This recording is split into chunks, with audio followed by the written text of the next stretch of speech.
You know what Backpacking America is, right? It's fucking awesome.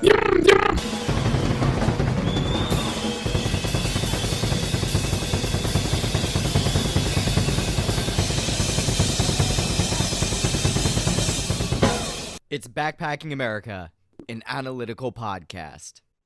Okay, so my first question for you is, how was KBFR received in the local community?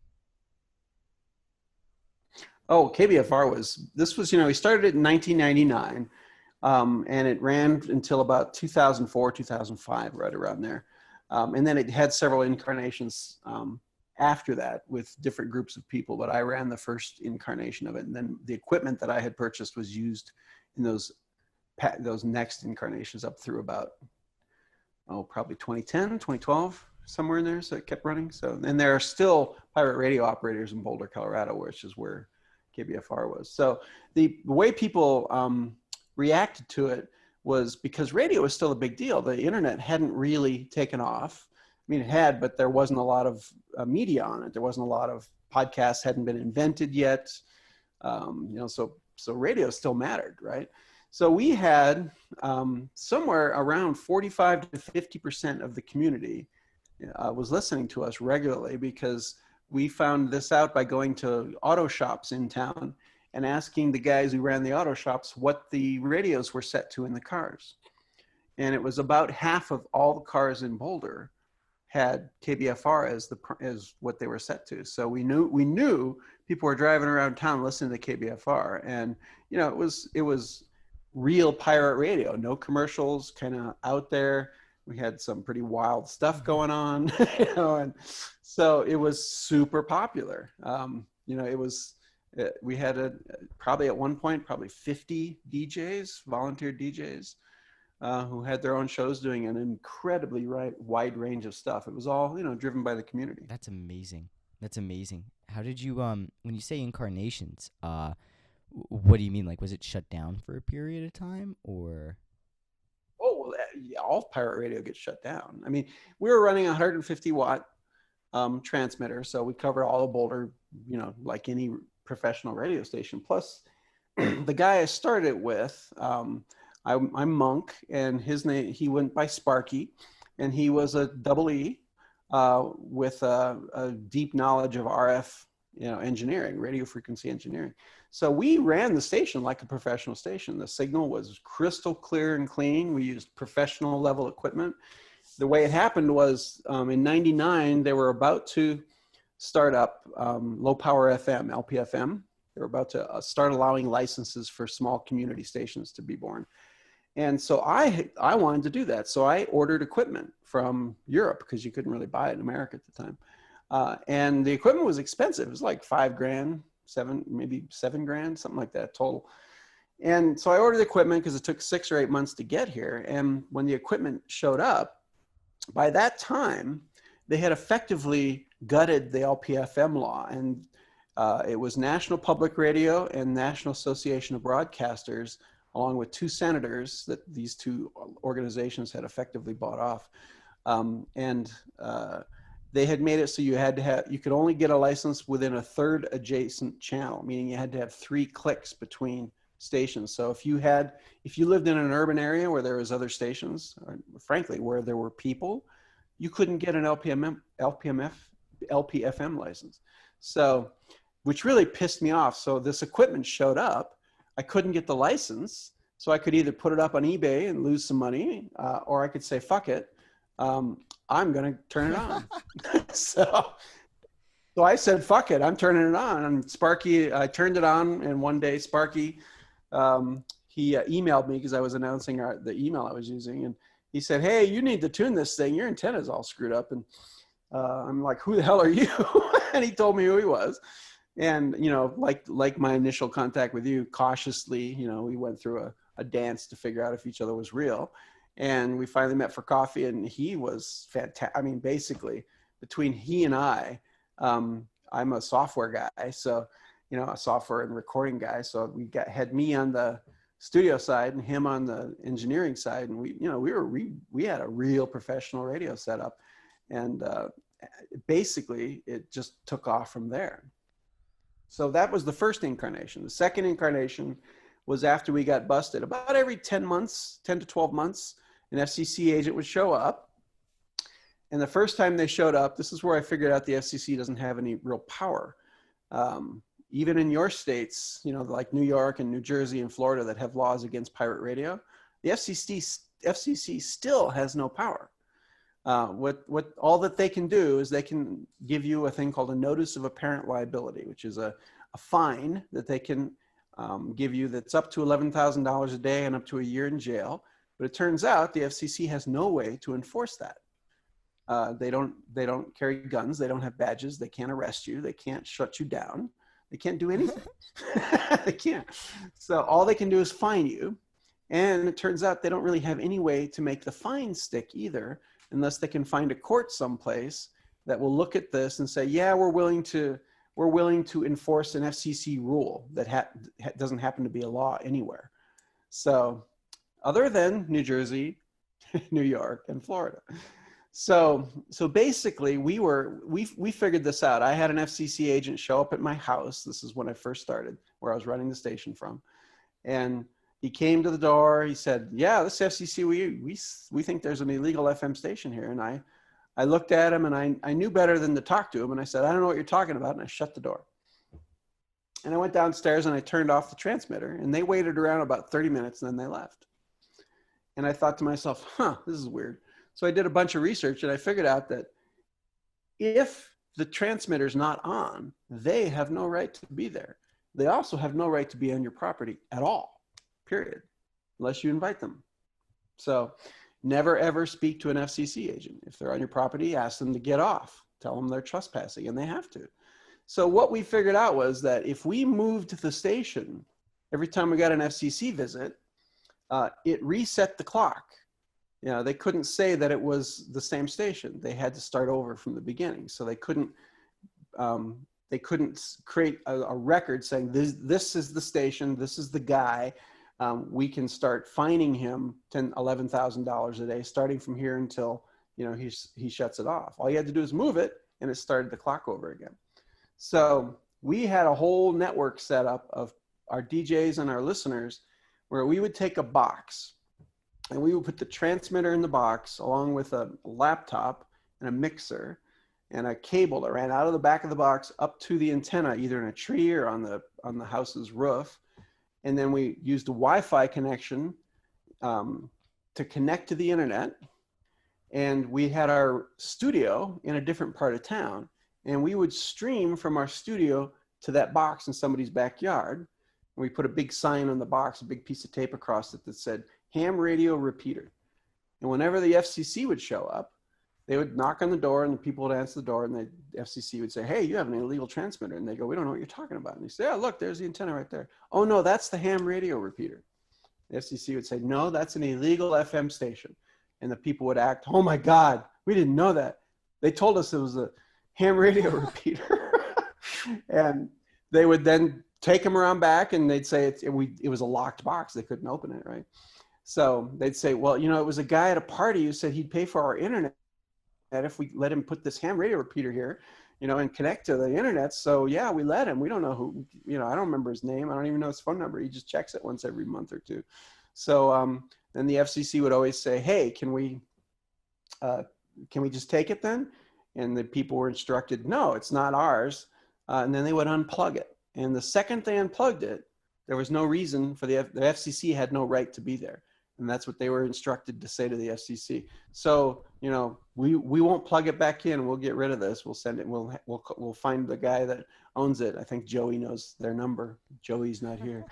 Yeah, we'll take it from there. And they'd call us. The FCC would leave. They'd call us, and we would have another place already set up with an antenna in place. And about 4 hours later, we'd be back on the air. So we did this for years, just years. And it worked great until the FCC figured out what they think they figured out what my real name was, and they came after me personally. It just so happens one of our DJs, who is a blues guitarist and a world-class First Amendment lawyer, decided to help us out when I got the letter from the FCC saying I was this guy. And I said, no, I'm not. And my lawyer buddy, who now is an assistant attorney general for one of the states here in America, um, helped us respond to the FCC, basically shutting them down. But I also knew at that point, they were close enough to me to figuring out who I was that it probably wasn't worth continuing. So that's about the time. It was about 5 or 6 years into running the station.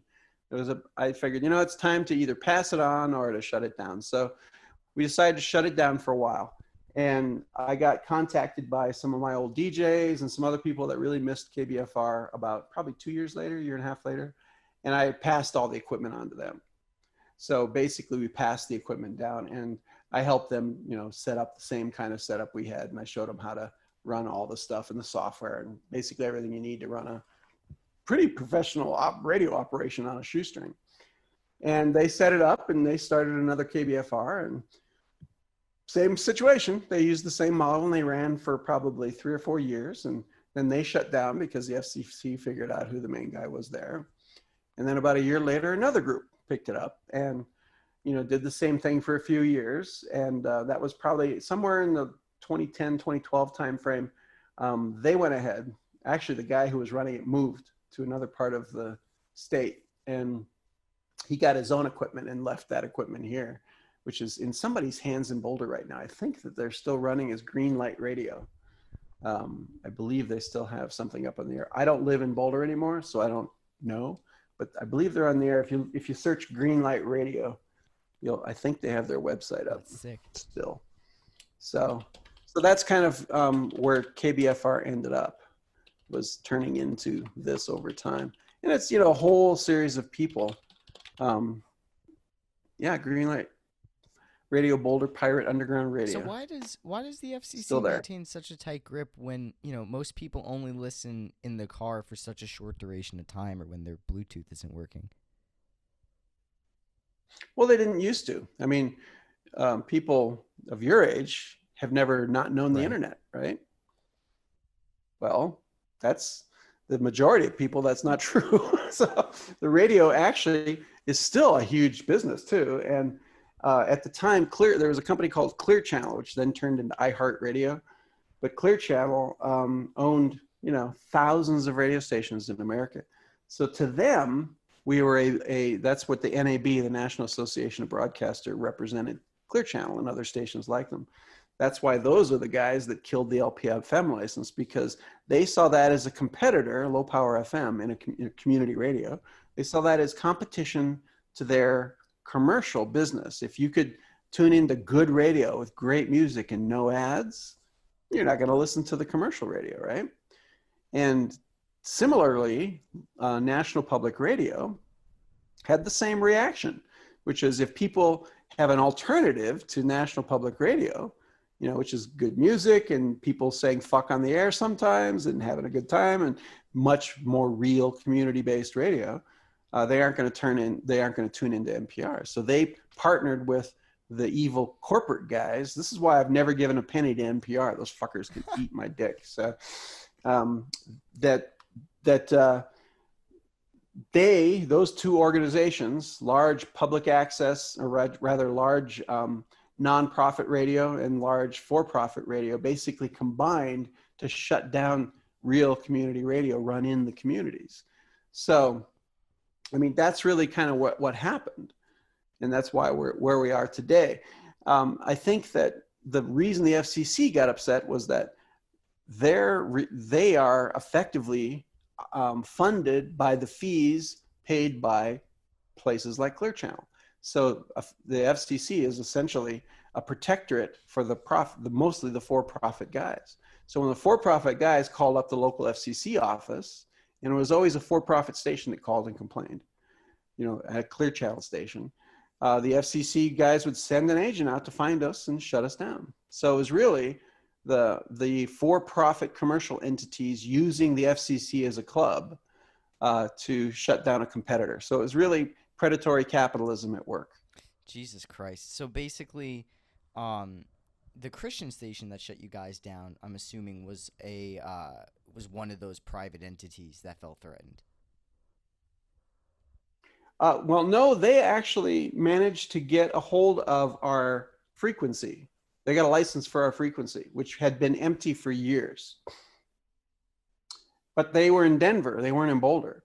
So I'll be honest with you. I don't know why they made the complaint, because we were far enough away from them that there was no crosstalk. They were, I think, I'm not sure how many watts it was, but it wasn't a big station. It was like a low power FM station, 100 watts, I believe.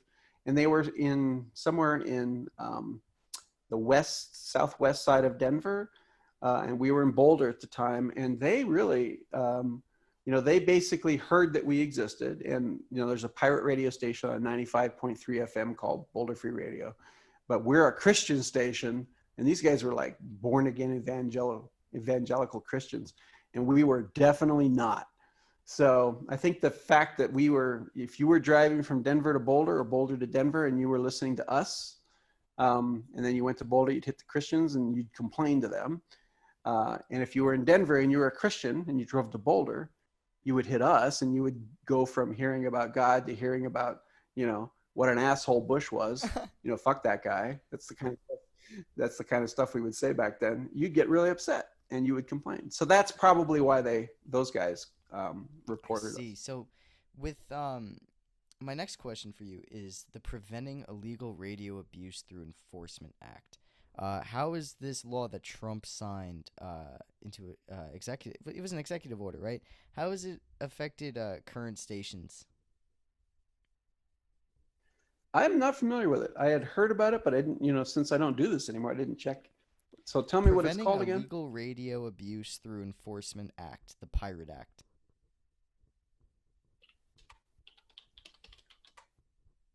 Preventing illegal. Keep going. Preventing illegal. I can't Illegal type that Radio fast. Abuse Through Enforcement Act.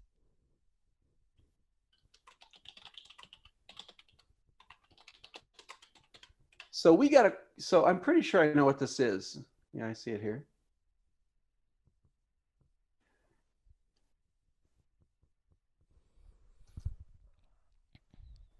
So this actually went through. Oh, it did pass. Oh, I'm asking. I'm not sure. I honestly couldn't find anything that said it passed or didn't pass or whatever. I feel like it. I don't think it passed. I don't think this did. So this was one of the FCC commissioners. I remember this because I got in a fight with him. I actually got in a Twitter fight with this FCC commissioner who, I can't remember his name. He's not the main guy, but one of the Mike something, I believe. But I'm looking here. Oh yeah, look, it's all a bunch of Republicans, of course. So preventing illegal dissemination, ordered to be printed.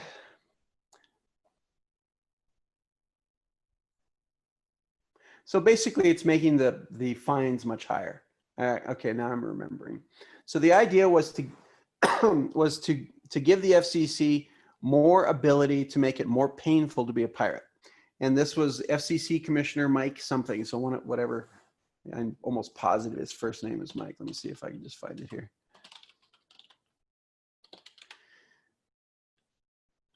Yep, Michael O'Reilly. So Michael O'Reilly has a bug up his ass about pirate radio, which most FCC commissioners really don't care about.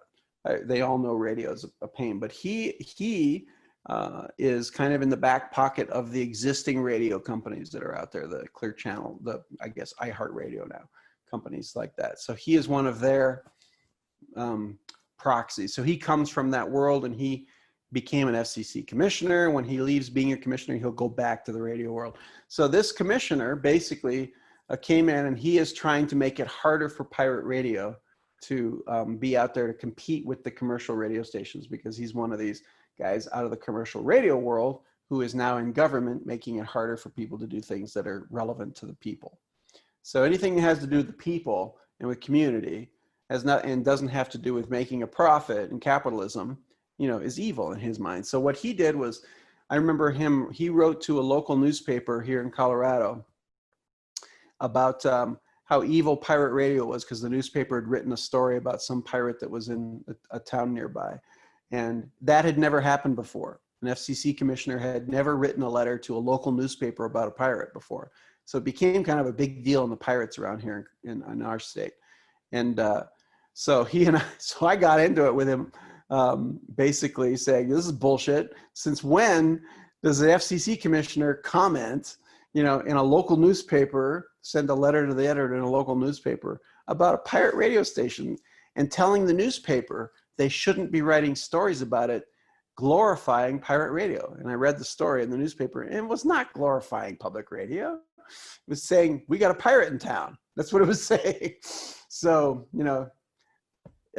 basically that's what that is. That's Mike O'Reilly, FCC commissioner, ex-radio executive who will go back to being a radio executive at some point, using the law to try to make it more friendly for-profit capitalist radio entities to shut down community radio.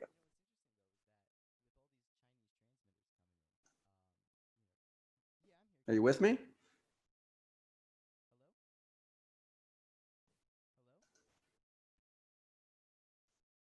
I'm not hearing you if you're there.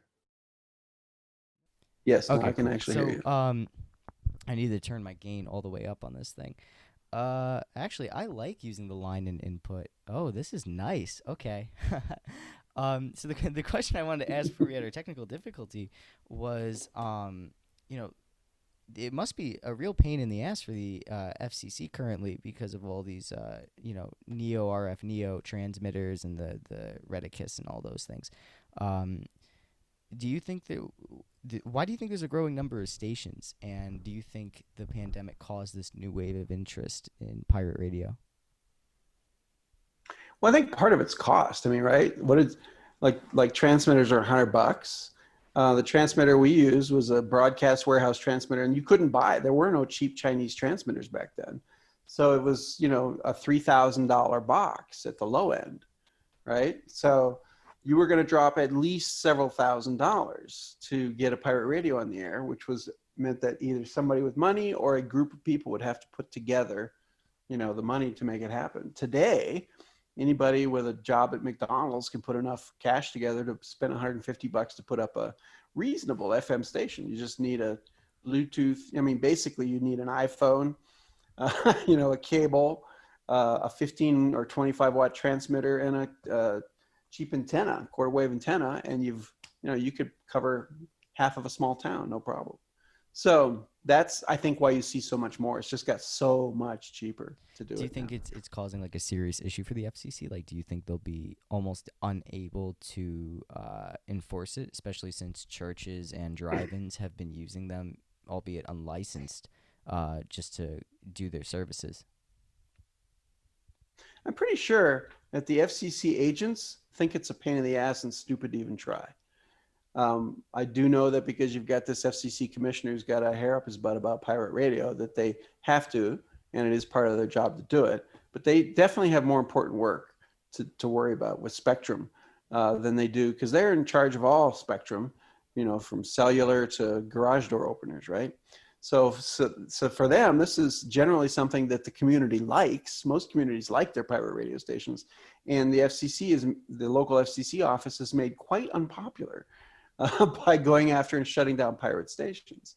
So, they're not big fans of it. I think the only time they go after it, we know for a fact, the only time they go after pirate radio is if somebody complains.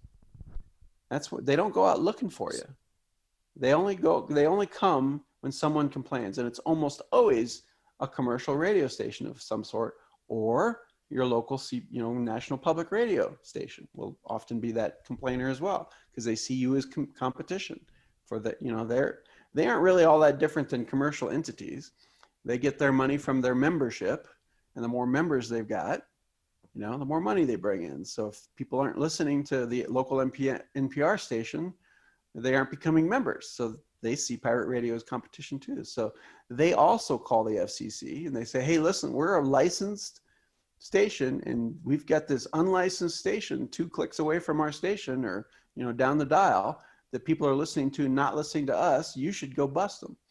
Well, the FCC will then go do it, but that's the only time. If there's nobody complaining, the FCC doesn't do it. So if you've got a bunch of kids, running low-cost transmitters covering, quarter, half mile of town, it's a good chance that the NPR guys don't even know about it. First of all, because they're far enough away that they haven't even heard it. And also, because of the number, the FCC has had a lot of their resources cut. They don't have as many field agents as they used to, and they don't have as many offices as they used to because the Republicans don't like government, frankly, and everything gets cut in government except military. And as a result, you have less FCC agents. So that's probably why they aren't going after them as much. There's not as the numbers are not there from an agent perspective, and by having lots more smaller stations that are harder to find, particularly if they're not up 24/7, because when you're running a big pirate radio station with costs you a lot of money, and you got 50 or 60 DJs want to use it, you leave it up all the time. It's up 24/7, right? So it's easier to find a station if it's running all the time. And if you're not running all the time, they don't even know when to show up and try to find you. So if you're going up and going down and going up and going down, you're pretty damned impossible to catch. So your advice, I would say, for new pirates, especially those that are getting these really cheap transmitters, is basically if you broadcast, let's say, like, I don't know, half a mile to 2 miles, and you only go on like a couple of hours a day, if that, your likelihood of getting caught is basically minimal. Close to zero, I'd say, at that point. I mean, you have to be running for at least weeks, probably months, before you'll catch in 24/7 with a pretty strong signal before you'll get the FCC's attention now. I mean, it was that way before. It's even more so that way now. So you really have to work at it to get their attention, and you have to piss off somebody who's already got a license, and I'm a sure radio that's license. a bigger deal in the urban communities. There's actually, I've been reading some stories about, especially in regards to the Haitian community in New York City, that these stations always get shut down, and that I feel that, especially because they're not a white audience, especially, I feel like they're going to be cracked down harder. Oh, yeah, it's a racist thing. Definitely. Sure. I feel like, a white pirate could get away with it way more easily than a pirate of color. Have you seen, especially in recent times, like turn of the 20th to the 21st century, or even in the last like 10 years, have you heard of these pirates getting shut down in greater numbers, or have they been able to rebuild with these cheap transmitters? I haven't really tracked it, the last few years, but even back when we were really active, there was a guy, I believe he was in Chicago, I can't think of his name right now, but he was running a little 1-watt station that was really, really popular. Black guy in a black neighborhood in Chicago playing black music that no one else was playing back when hip hop was still fairly new.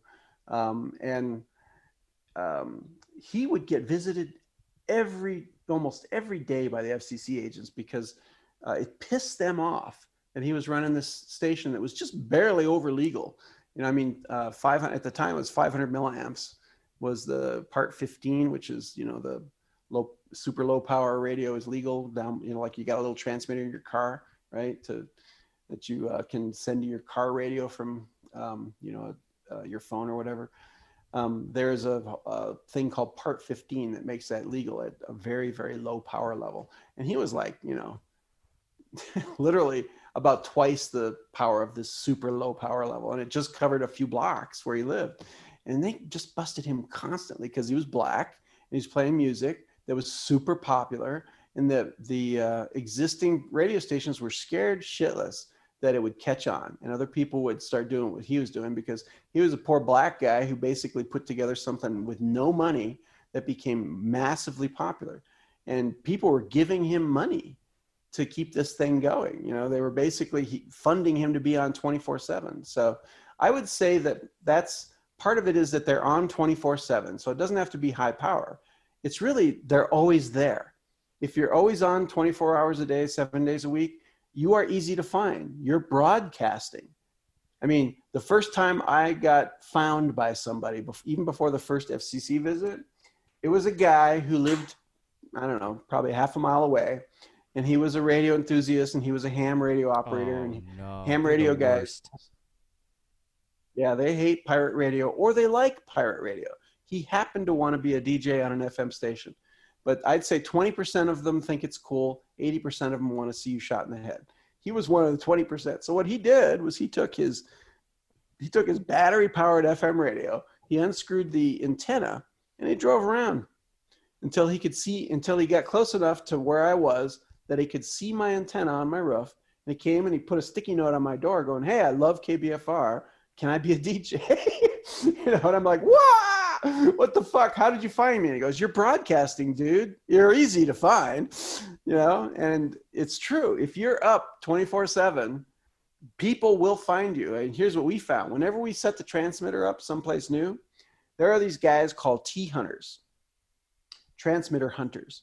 They get a kick out of finding transmitters. And that's what they do. They have websites. It's a thing that they do. So if you put a new transmitter up, especially if you leave it up, you will find these guys in old pickup trucks, usually two old white guys who just do this as a hobby for fun, sitting parked out in front of your house, listening to your radio station and making sure that this is where it's at. And then they post on these websites, "Hey, found a transmitter at such and such address." And they just do it for fun. And they're all over the country, and they're usually old hams, but a lot of them are just people that like finding shit that isn't supposed to be there. So yeah, there's a whole subculture around that. It's And weird, they don't really report you to the FCC. They mostly just do it for fun.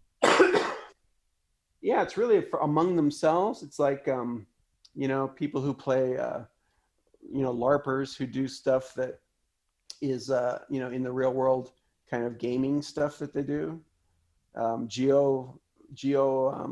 What's it called? Geocaching, where people hide shit out in the real world and you got to find it from website clues and stuff like that. So people who do shit like that, there's a whole transmitter hunter group like that just like finding transmitters.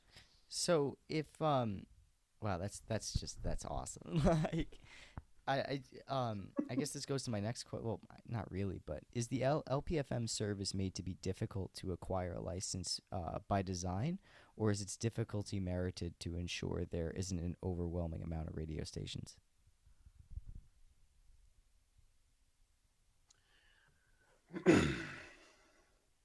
Well, in about 2012, 2013, they actually opened up real LPFM licenses. So this would have been, you were probably, it was a long time ago for you. I was in eighth grade. It was, I remember when this happened because I was involved in a makerspace that we had a bunch of people who were interested in software-defined radios, SDR radios, these little cheap radios that were basically you could program to be any kind of radio. It could be an FM radio, an AM radio, a ham radio, or whatever you wanted, and you just did it in software. So it was a bunch of software guys doing cool shit with radios. And I thought, wouldn't it be fun to have a real LPFM station? So I convinced everybody in the makerspace, let's apply for one because they're about to come up for the first time, since the idea came out in 1999. So we did, and we got one. We actually got a license, an LPFM license. And we had ended up another group called, I won't tell you who it was called because then you'd be able to figure out who this makerspace was. But basically it was a media group that had to do with public access in a city in Colorado. And the FCC said, you get this license and you guys get the license and you share it. You get, you each split the time. One of you gets the day, one of you gets the night, whatever you want, but each of you gets 12 hours a day and you can split the license. So we got that license and we figured out that once you get all of the rules met, the FCC rules met, it costs tens of thousands of dollars to get the thing set up. And it really just covered, it was in Denver. I'll tell you where it was, in Denver. So it was very dense, the population that could listen to it, but it was very small, maybe a mile that it would reach, but it was a 100-watt station. So we got that up and running and we found that people liked it, but there were so many other stations in the metro area. And the fact that we were a licensed station meant we couldn't act like a pirate. We had to act like every other licensed station. We couldn't really differentiate ourselves and be interesting, to be honest with you. So, run by a bunch of volunteers with no money for fun. works really well when you're a pirate radio station, but if you're trying to operate a real licensed station, even a really low power one, way harder to be interesting in an urban area where you've got a ton of competition. So it turns out people just ended up kind of letting it die. LPFM kind of died because of all of the rules required to make it to meet FCC regulations, that people just weren't interested in doing it anymore. So that's probably why you've never seen LPFM, 100-watt stations, really take off in particularly urban areas. Now, if you're out in the boondocks and there's not much radio out there, that's where they make sense for you to do that in small towns and mountain towns and plains towns and desert towns, stuff like that. So I think that's where you'll see it. And they make it really hard because you can't get one now. They only had a small window, about I think it was 60 days that you could apply. And that was it. That was the only time you could apply, the only chance you got. And out of all the applications, something like 2/3 of the entities that applied were churches. So you had all these religious people trying to suck up all of these low power FM licenses so that they could stick their church services up and use them as basically relays for their larger stations if they had bigger stations. So, and some of these churches actually were awarded, tens and even 50 or 100 of these licenses around the country, which turned out to be a scandal later on. But so what happened was they had one window once, and several thousand licenses were granted, and they've never made it available since then. Period. That's how low power FM works today. So you could never so you really can't apply anymore for LPFM. No, you had 60 days 7 or 8 years ago where you could apply for an LPFM license. So we're really back in the same boat that when I was doing it, which is you couldn't get a license to do a radio station, even a legal radio station. And when they did finally make it possible for community radio stations to be born, they limited a 60-day window to get the license. And the majority of people that applied and got licenses were churches, were mostly Christian religious organizations that use these as repeaters for their existing radio stations, or that they were sending out, like the people that shut down KBFR in Denver, some small church that was doing a regular radio broadcast of usually just their sermons over and over again. So that's what happened to LPFM. It really got subsumed by the religious people in America. So, fuck those guys. I'm an atheist, so fuck them. And they kept the window so small that people really didn't have a chance. There's a thing called Prometheus radio, which they did a great job of making people aware that LPFM was coming up, and they were doing a lot of really great stuff. They're the only reason that 1/3 of those licenses went to real LPFM local community stations, like what we ended up doing. But they really, they can't really do much if you've only got a tiny little window, and there's never another window since. And those licenses are almost impossible to transfer. So, we don't really have LPFM in America. So why is all this focus on the FM band as opposed to AM or shortwave? Well, AM is crappy fidelity, right? You can't really use it for music. And right now it's dominated by right-wing radio host nut jobs. So, or Spanish language in our area, or whatever it might be in your area. So, but basically it's just low quality radio from a fidelity perspective. You can't really hear it that well. Shortwave requires a special set to receive, right? There are no shortwave radios in cars. Do you know anybody with a radio in their house, an FM radio? No. Yeah. See, it's only in cars really that they have the FM radio, and most people don't even use those. They use their iPhones or their Android phones. So that's what I do. I use Spotify in my car. I don't listen to the radio. Oh, See, radio doesn't matter anymore. That's the other thing. It just doesn't matter. I'm sorry, but it just doesn't. Although the radio industry claims that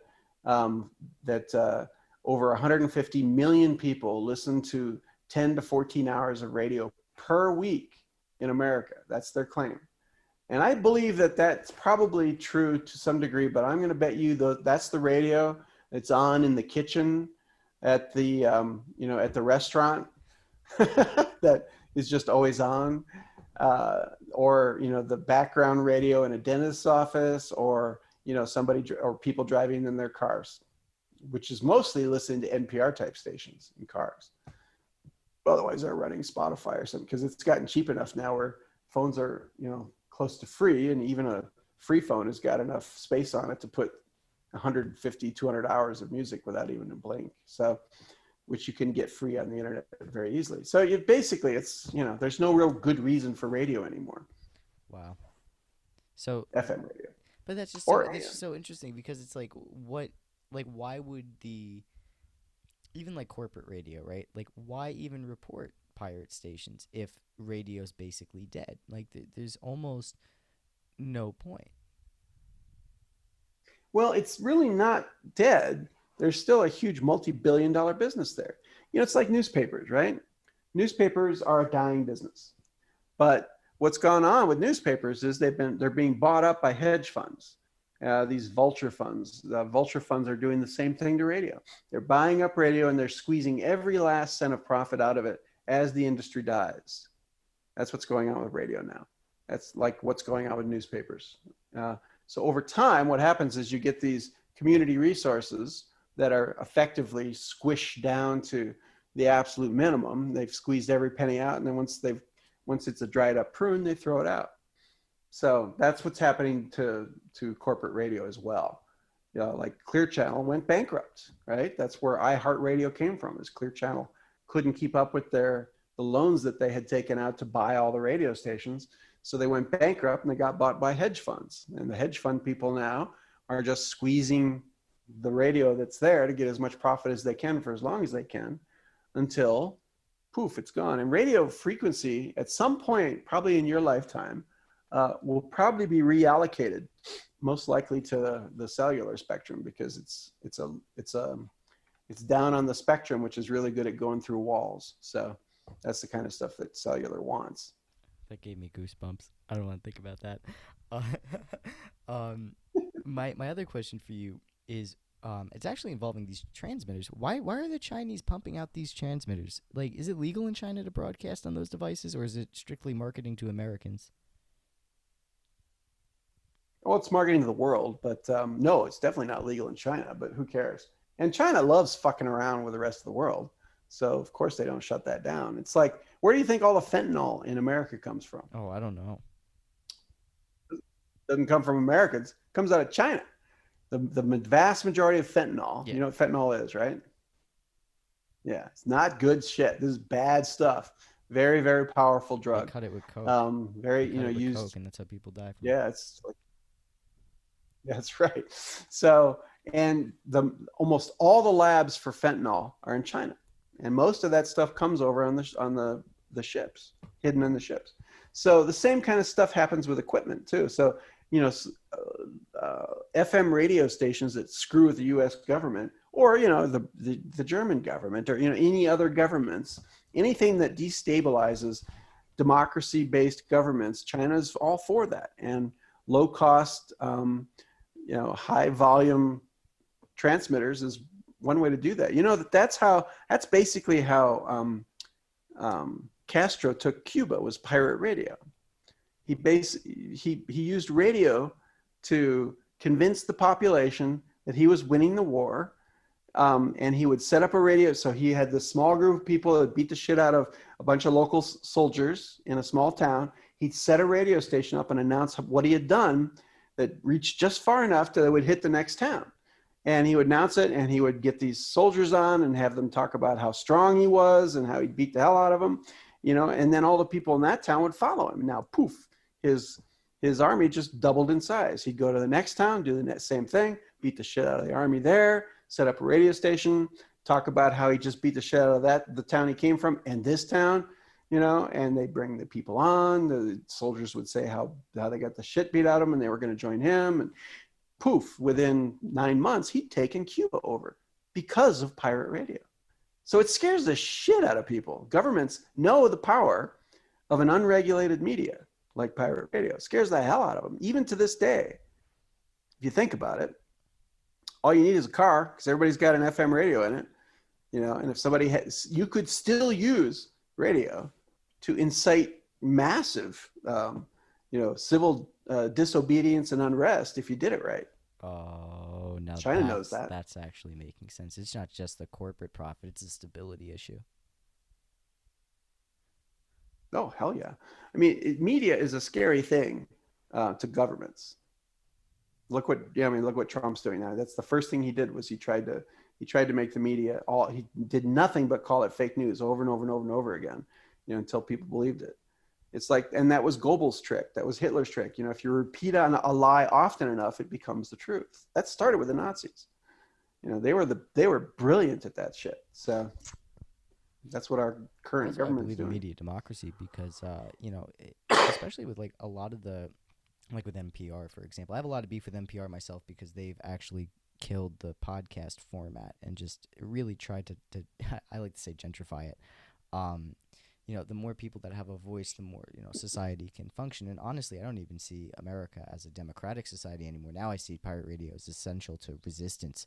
So, to do pirate radio and to compare it with your Castro example, that's just the perfect way to put it. I mean, it is very dangerous.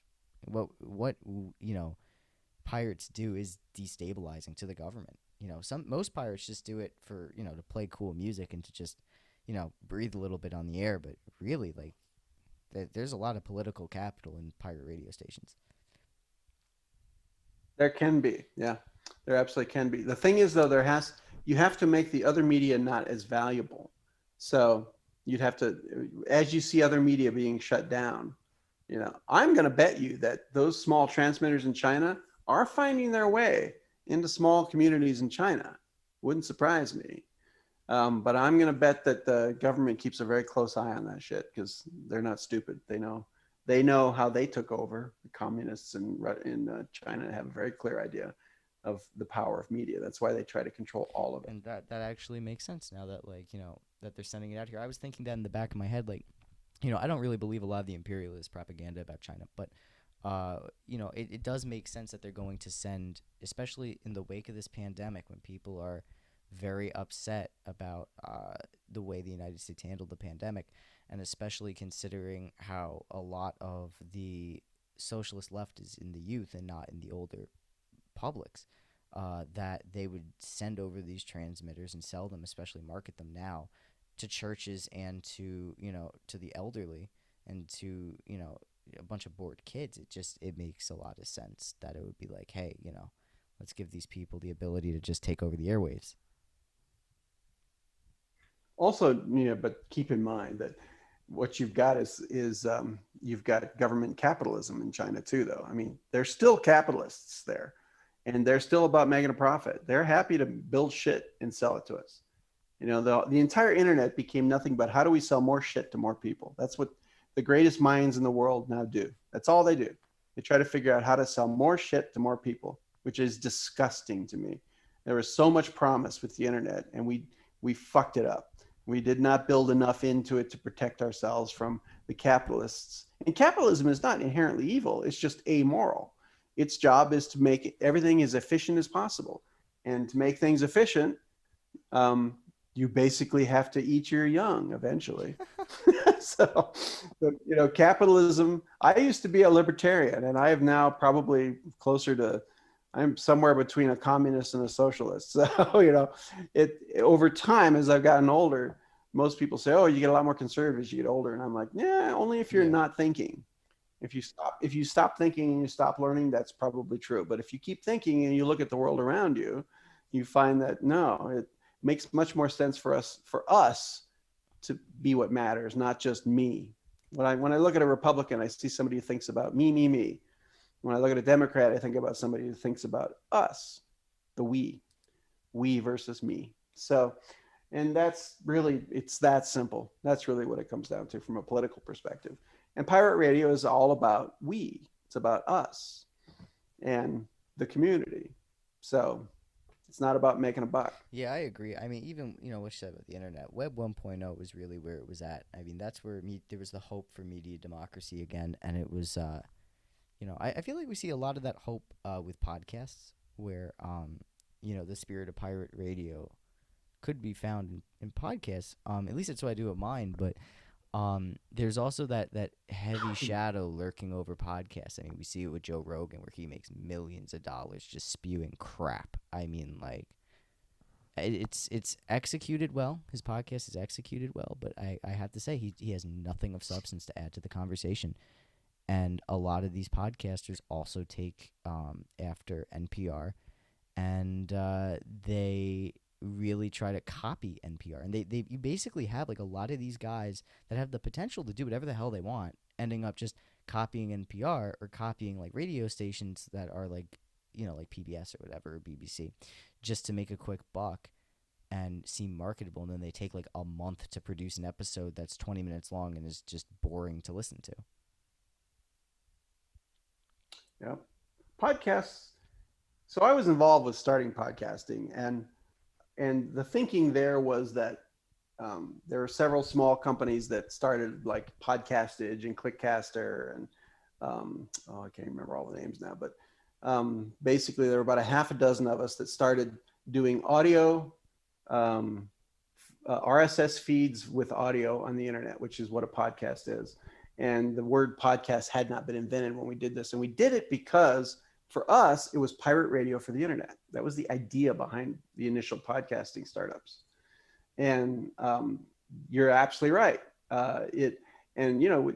These startups got some funding, they got going, but it didn't take off until about 5-6 years ago. And we started this stuff in about 2004, 2005-ish. It was when we were first starting audio, the creation, the initial podcasting out there. And it's only really taken off in the last probably 5 years, maybe even really 3 or 4 years. But it took a long time. It took, decade and a half for it to really start to take off from a format perspective. But this is normal. Whenever something starts to really take off and people start to really use them, what's the first thing that happens in a capitalist society? How do we monetize that? Yep. Right? How do we make a buck off this? So that's why and then you see templates, and you see people start copying each other who are making money already. How do we copy that and make money over here in this area? Let's redirect that into this niche using that model. So that's why you're seeing the same thing over and over again. Such and such did like The Daily from the New York Times, right? That's the most popular podcast in America. It's a 30 to 40 minute deep dive into a specific subject every day, done by this guy. It's very good, and it's very formulaic. It's a formula that everybody copies because it works, and it's super popular, and they can make a lot of money with it. And so it's not a big surprise in a capitalist society that happens. There's also a lot of crap out there too, if you think about it. There's some really bad podcasts. Oh yes. Oh my God. Yeah. So you have that as well. So it's at least it's there. Anybody can make a podcast. Anybody can put it up. That's probably why you see them copying each other, because there are literally millions of podcasts. I feel like everyone has a podcast. I think I kicked off the trend in Oneonta to make podcasts. How long ago? I started about a year ago.